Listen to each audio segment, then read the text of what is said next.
உலகளவுல மிகப்பெரிய ஒரு கோடீஸ்வரன் உலகளவுலயே இந்த உலகளவுல மிகப்பெரிய கோடீஸ்வரன் முகேஷ் அம்பானி. அந்த ஆளோடைய மையன் பெற்ற பிள்ளைக்கு நிச்சயார்த்தம் வச்சிருக்காங்க. நிச்சயார்த்த வைக்கையில பேட்டி எடுக்கையில அந்த பையன் பேட்டி கொடுத்துருக்காப்புல மையன் பெரிய உலகளவு பெரிய கோடீஸ்வரன். அந்த பையன் என்ன சொல்லியிருக்காப்புல தெரியுமா? அழுதுருக்காப்புல, கண்ணீர் விட்டு அவ்வளோ பெரிய லட்சமா வச்சிருக்கேன் உலகளவில் கோடீஸ்வரன். என்ன சொல்லியிருக்காப்புல? அழுதுகிட்டு அவரை பொழைக்கவே வைக்க முடியாத சின்ன பையன்லேயே அந்த பையன் செத்துருப்பானே. இவ்வளோ பணம் இருந்து என்ன செய்ய? எங்கள் அப்பா நீ பச்சை குழந்தை மாதிரி வச்சு இவ்வளோ பணம் இருக்க கண்டுதே நீ இந்த அளவுக்கு நீ நிச்சயார்த்த அளவுக்கு கொண்டு வந்திருக்காருன்னு சொல்லி அழுகையில் அவ்வளோ பெரிய கோடீஸ்வரன் உலகளவில் உள்ள கோடீஸ்வரன் அவன் உட்காந்து மூசுன்னு அழுதுகிட்டு இருக்கான். என்ன காரணம்? பணம் பேசாது, குணந்தான் பேச இருக்கிற அந்த உசுறு வெறும் காத்துத்தான் உள்ள இருக்கிறது. நம்மளாம் வெறும் கூடுதேன்.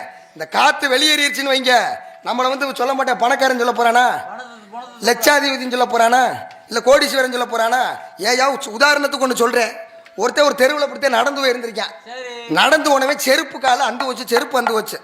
அப்போ என்ன பண்ணிக்க, ஐயா புது செருப்பாச்சே, இந்த செருப்பு எப்படி வாங்குறது அப்படின்னு சொல்லிட்டு பக்கத்தில் ஒரு வீட்டை தட்டி, ஐயா இந்த செருப்பை சேர்த்த வச்சுக்கிறேன், ஒரு இடத்தறதி போயிட்டு வந்துடுறேன், அடுத்து வந்தவன செருப்பு எடுத்து நான் போயிடுறேன் யா பண்ணிருக்கேன்.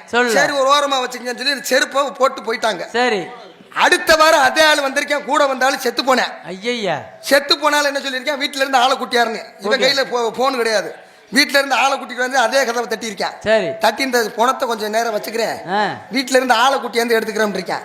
ஏய் பணத்தை அங்கிட்டு கொண்டு போய் அப்படின்ட்டேன். செருப்புக்குள்ள மரியாதை மனுஷனுக்கு கிடையாது. அதனால வாழக்கூடிய இந்த கொஞ்ச காலத்துல அங்காளி பங்காளி சண்டைகளெல்லாம் ஒதுக்கிட்டு வீட்டுல குடும்பத்தோட கூட்டு குடும்பமா இருந்த காலம்லாம் போயிடுச்சு. அந்த காலத்துல இருந்து அப்பு மாதிரியால கேப்பக்குள்ளையும் கம்பக்குள்ளையும் குடிச்சுட்டு, ஆமா எங்க தாத்தாலும் அப்படியே மொச்ச போய்த்த ஒரு கடை நம்பரை கொடுக்குமா எங்க பார்த்தா நறுக்கு நறுக்கு வாயில அள்ளி போட்டுக்கிட்டே இருப்பாப்ல. அந்த காலத்துல இந்த தர தானே சாணியை போட்டு மொழி இருப்பாங்க.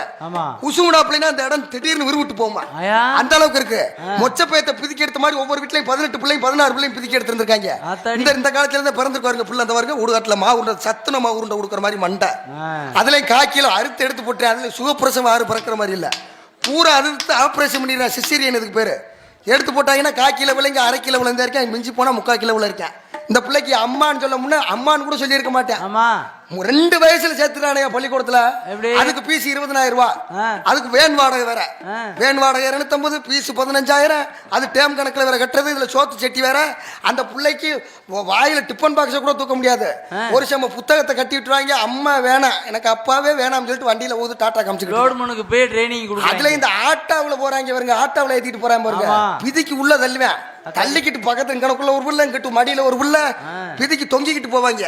அதுல இந்த பஸ்ல பயணம் செய்யறோம் கொஞ்சம் குறைச்சிக்குங்க. ஏன்னா கொஞ்சம் மிஸ் ஆயிருச்சுன்னா நீங்க உள்ள போயிட வேண்டியதுதான் டயருக்குள்ள. பெத்த பிள்ளைக்கு பெருமை சேர்க்கறது ஒரு பிள்ளை சரியில்லைன்னு வைங்க, ஆரோட தவறு? பெத்தவனோட தவறு. அதே ஒரு பெத்தவன் சரியா இருந்து பிள்ளை சரியில்லைன்னா ஆரோட தவறு? பிள்ளை சரியில்லைன்னு தான் அர்த்தம். அதனால நல்ல முறையில் இந்த நாடகத்தை கண்டேலிங்க.